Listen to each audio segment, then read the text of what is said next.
I'm watching this video on YouTube called The True Story of Nikola Tesla Part 2. Has 1.1 plus million views. And what's interesting about it is when you watch it, you realize, if you haven't already, if you didn't, that is, did not already, you realize that Nikola Tesla basically created the modern world. This man, Nikola Tesla, was a mastermind. He wasn't just a genius. He was a mastermind genius. When you see the earthquake device machine that he created, the little tiny pocket-sized device that could bring a tower in New York to the ground, and you realize and fully 100% understand that that's a real technology. I mean, there's no doubt that it exists in the minds of the U.S. government that had suppressed Nikola Tesla's technologies, many of those technologies still classified today. I mean, God, man, a pocket-sized device that can bring down a tower by simply placing this object within proximity to any of these buildings in New York. Nikola Tesla had a pocket-sized device that can bring a tower down. And it says that he knew the resonant frequency of the earth when he was a child. He knew things.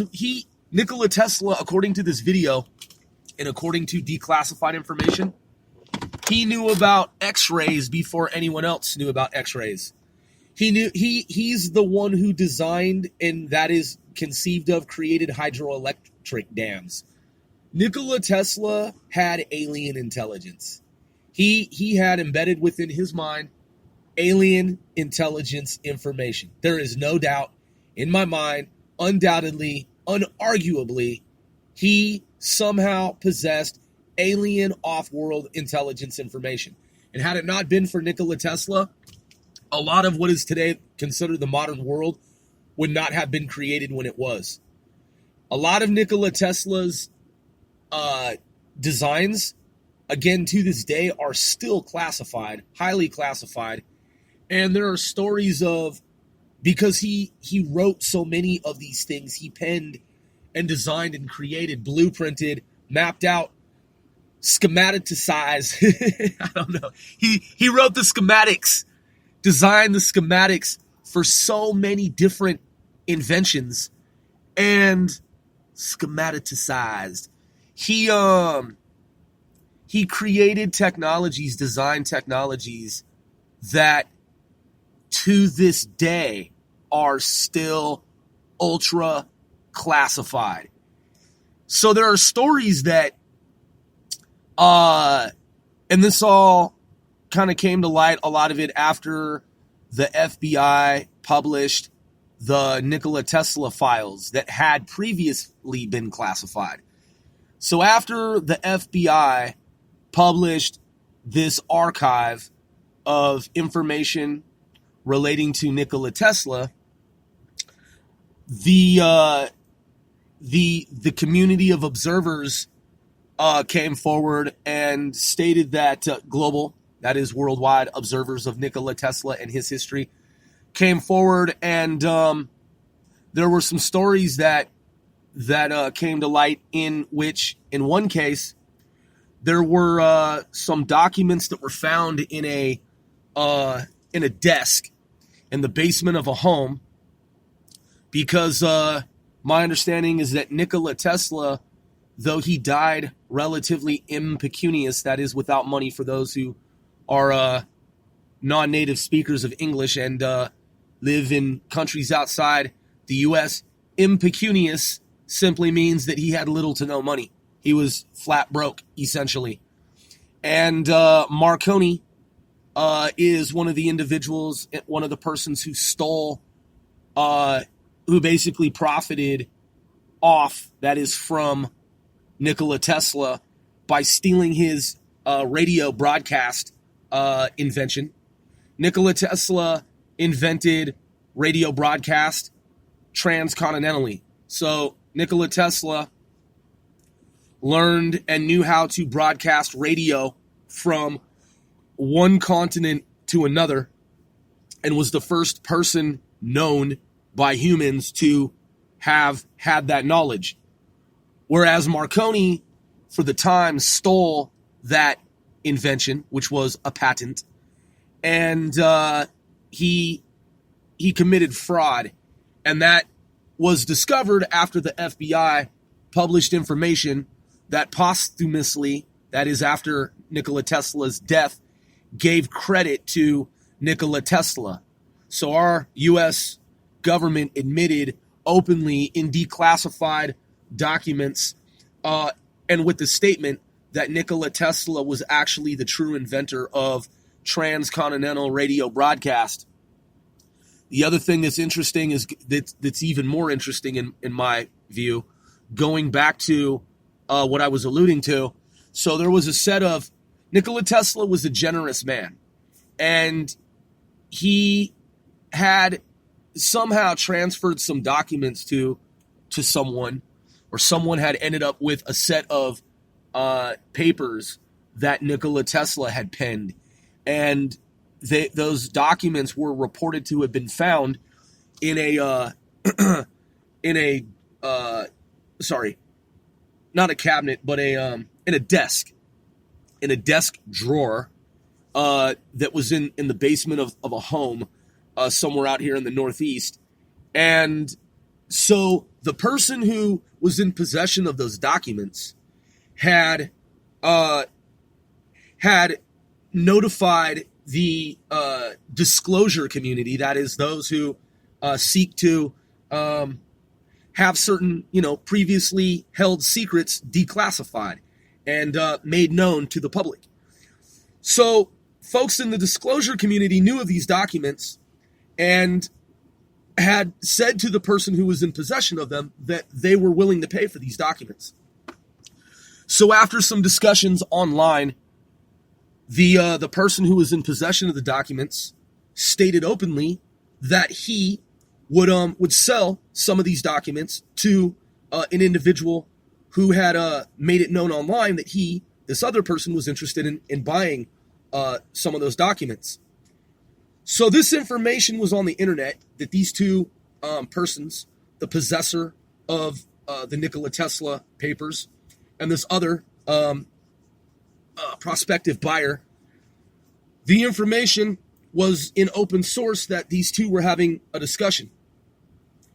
So when they were scheduled to meet, the possessor of said documents received a knock at the door and went to answer the door.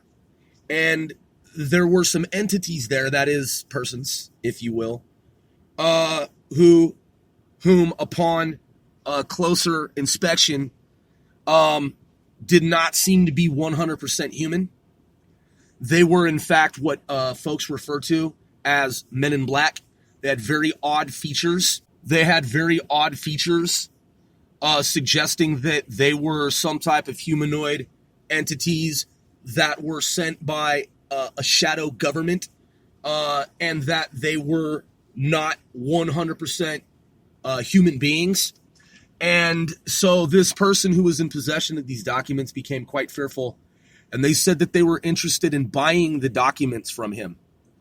And he argued with them to the point that he wasn't so much interested in selling them because he already had another buyer coming to purchase them. And he went on to state that despite their generous offer, he wasn't really interested. And so then they told him that he didn't really have a choice and that they needed to buy those documents versus the other buyer. And so when he went to the back of his home to gather the documents in fear for his life and safety, they were gone. So yeah, man, check out that video that I mentioned there. That is the true story of Nikola Tesla, part 2. The true story of Nikola Tesla, part 2. It is eye-opening. It is thought-provoking. I've watched probably over 100 videos in the past decade on the subject of Nikola Tesla. This is by far one of my favorite. Oh, yeah, sorry. I had to take a break, guys, and I just came back. I forgot what I wanted, what I had been talking about, and it just came to mind. So the anecdote that I was sharing there regarding the person who was at the door with the MIBs, that person, like I said, went to the back of the home to get, because basically the MIBs telepathically told him, you'd better cooperate with us or things are going to get bad. And so this person became, like I said, extremely, fearful for his life, limb, safety, security, and so realized that he needed to comply with these MIBs that gave him an offer that he could not refuse. And when he went to get the documents at the back of the house or in the basement or wherever he had them stashed away, and this is not a story of fiction, this is a true story. Watch out, vehicle stopped on shoulder ahead. Computer. This is an absolutely for real, like true, legitimate story. It is not fabricated, it is not manufactured, it is not made up. So when he goes to the back of the property or wherever to get the documents in the room where he had them hidden, he opens the little stash box spot, and they're gone. So the things that had come to his door had distracted him, and when he goes back to the front door, they were gone as well. So they took the documents from him, man, and the reason that they did is that they wanted to buy the documents from him in the first place, and the fact that he was uncooperative, they took the documents and they didn't pay him. So, I can't give any kind of legal or business advice, but I wouldn't be fucking with MIBs, man, because they mean business. You know what I'm saying? Like, I don't really think you can outsmart the MIBs, man. Like, they're designed to operate and function on a level of human telepathy. Like, they can talk to you and they can also put thoughts into your mind. Like, they can tell you shit. Like, you better not fuck with us type shit. And from what I understand, their eyes, their piercing blue eyes, their blue eyes, when you finally see, like, when they look into your eyes, when you finally, like, see what they are and you realize that they are not human and that they are from some other fucking planet, and that they're not fucking playing. I've heard that when you see their eyes and when you finally connect with them, when you look up and you're like, oh shit, they let you, they are biologically, whatever created them, they are designed to let you know that you are not to fucking be uncooperative with them. They are designed to let you know that you are in no position to fuck with them on any kind of level of disobedience. You best not disobey MIBs in their view. I'm just saying, man, like, some people think MIBs are a joke and that the shit's made up until they know something about the secret space program that they're not supposed to know. Or, they uncover some shit that they thought was fucking fiction that turns out to be fact. You know what I'm saying? The MIBs creep, man, and they let you know, listen, man, we know that you know this shit. You best not be revealing it to any fucking buddy this point thereafter, okay? Like, there are so many countless fucking stories, man, on record, and they are not fish tales. They are not fairy tales. They are not fables. They are not made up. And I know, because as a researcher, analyst, and as someone who works in government, it's all mathematics, man. And if you look at the detailed accounts of folks who have had these experiences and you read those declassified documents, then you realize, man, they're not fucking fake. They're not made up. There have been professors of universities who have encountered these beings, MIBs, man. And I mean, man, I heard one fucking ghastly story. I was like, wow. This professor, man, he said that the things came and knocked on his door, right? And they look like these old school, like top hat, trench coat type shit, right? And they ride, man, in these old school G rides. That's what's so crazy. Whatever created these things, man, They use old school automobiles, man, that are like mint classic condition.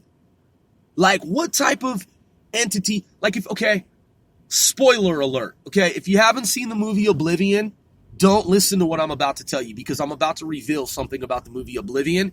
So you need to like skip past this point. You need to like not listen to what I'm about to say, man, because I will ruin the movie for you. I don't want to. I'm giving you fair warning. Okay? So on my mark, 1, 2, 3, just tune out, man. Skip, fast forward, close your ears, whatever. Don't listen to what I'm about to say. All right?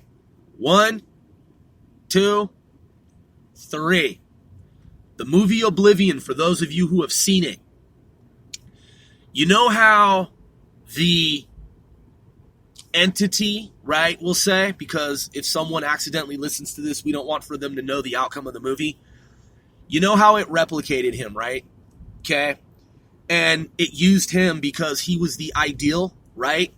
Prototypical, right? I don't even want to say what, but you know how it used him as the, Trojan horse, right?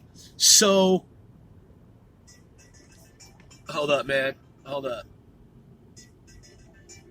Notice how I'm talking about this shit and we got robocalls, right? It always happens, man. Inevitably, man.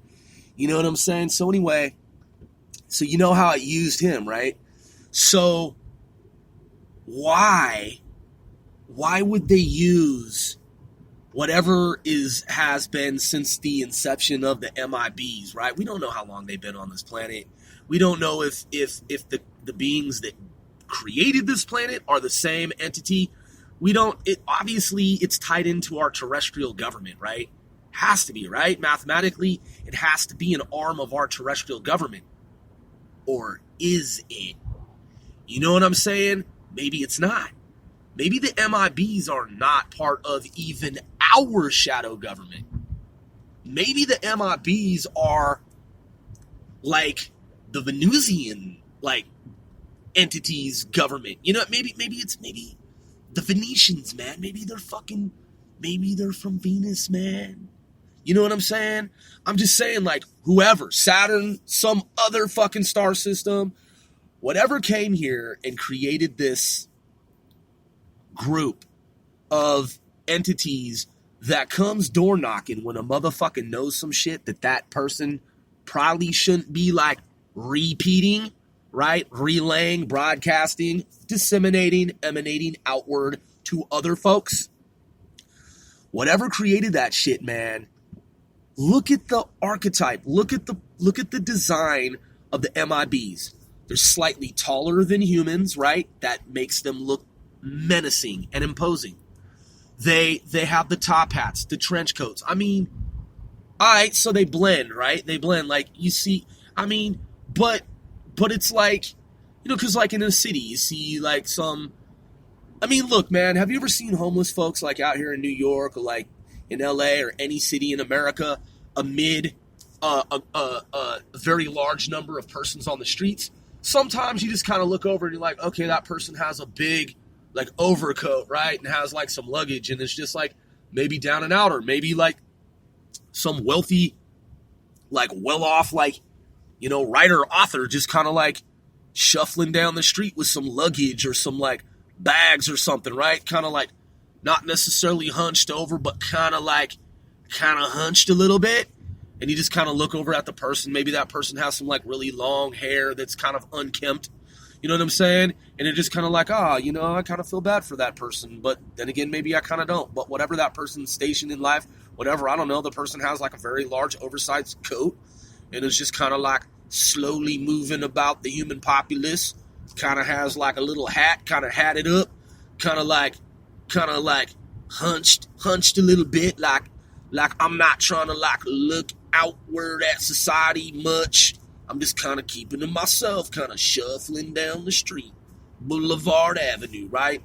That person, you kind of look over, kind of unshaven a little bit, like little hair growth going on, right? You don't really pay too much attention to an individual like that, right? You don't really pay it much mind. It's just like, there's a passerby, right?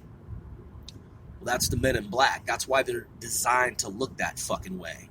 Because when they come creeping through the neighborhood, neighbors are just like, oh, look, church service. Maybe someone knocking about like Jehovah Witnesses or something. You know what I'm saying?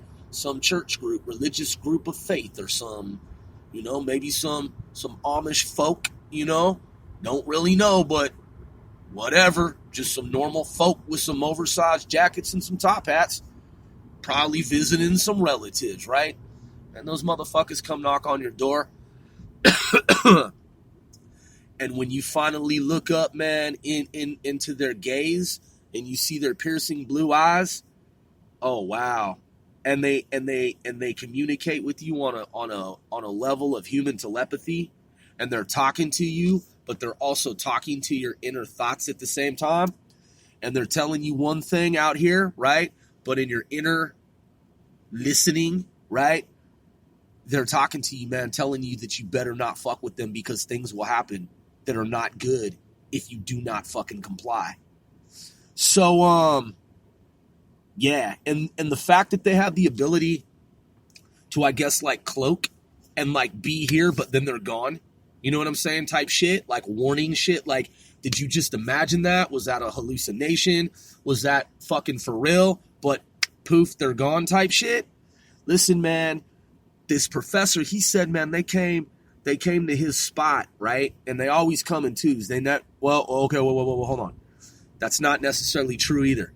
So he said this one came to his place and asked to come in, and so he opened the door and the thing came in. He said the thing had red lips, like it had its face was like pale white, like it had makeup on. And he knew that the thing was a machine, which was another thing that was fucking creepy as fuck. He said it had red like lip, like some like type of red lips that he couldn't tell if it was lipstick or what, but similar to the like white, what appeared to be like foundation, like some weird powdery like makeup shit. He said it also had this really weird lipstick shit that was like bright red, which looked very odd. Like it stood out. It didn't blend or like camouflage or like look natural or normal. It looked very unnatural. And he said and he said when it walked across his like floor, like in his home, like it's carpet or whatever, right? He said it seemed to be almost like a machine, like with its movements. It was very mechanical. He said when it spoke, though it sounded human on some level, like on one hand, it had like a tinny voice, like it was like almost imperceptible, but he could detect that it sounded mechanical, machine-like. So it's talking and it sounds human, but in the background of it all, it had like a machine tinny, like, I am a robot talking to you. I want to know if you are going to comply with what it is that I am asking. Like just I can't even, like, I'm trying to put it into perspective, but it's like talking to him in human voice, but there's something off about it that sounded artificial intelligence, man, is what I'm fucking saying. So anyway, man, like, you know how those things call your phone now? And how the AI has perfected itself so you don't know that it's AI when it first calls you, and you actually talk to it at length, and you know how it's gotten to be really fucking good, where you've been tricked and you're admitting openly that the thing tricked you because you didn't know it was AI at first, like you used to, right? And it actually engaged you, and you were talking to it for some like 60 seconds type shit. And then your human, like, sixth sense said, yo, this isn't a real thing. And you're like, but how did I even know? It's not what it said. It's that your human sixth sense told you that it's not real. Vocally, verbally, it still sounds real. And you're like, what the fuck? Because it tricked you, man. That's how good they've gotten, man.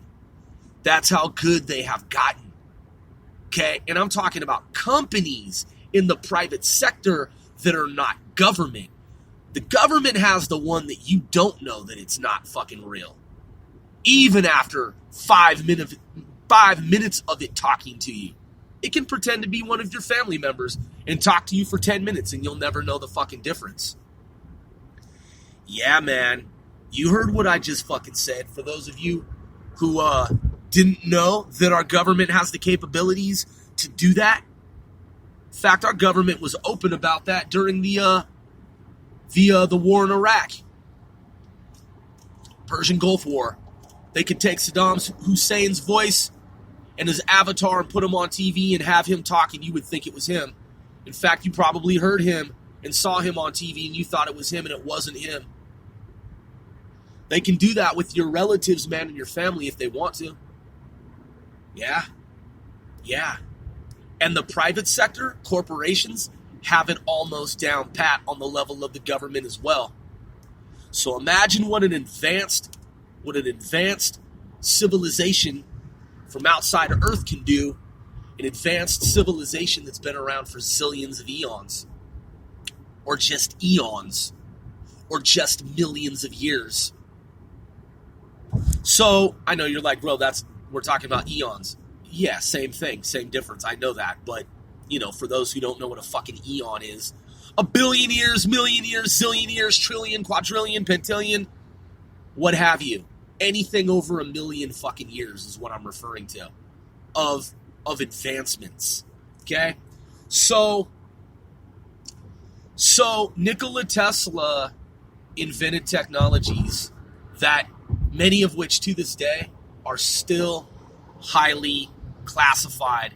Technologies, inventions that the terrestrial shadow government does not want to ever come to light, does not ever want made public, does not want ever to be known to humans outside the shadow government itself.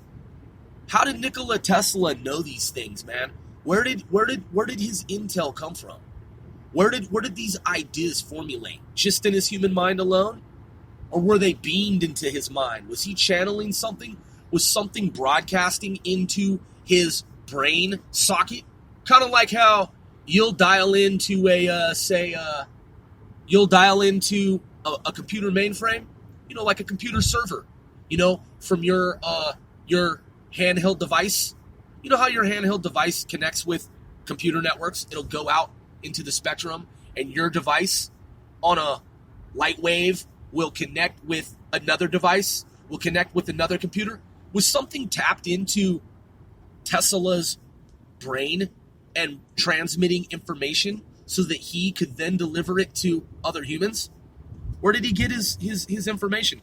Was he just so brilliant organically on his own, based on his own biological human processes, his own brain matter, that he was just such a mastermind genius that his own biological cells were able to put all this information together, formulate it, understand it, and then transmit it? That is, vocalize it, verbalize it, talk about it to and with other humans? I don't know, man. I don't have any answers.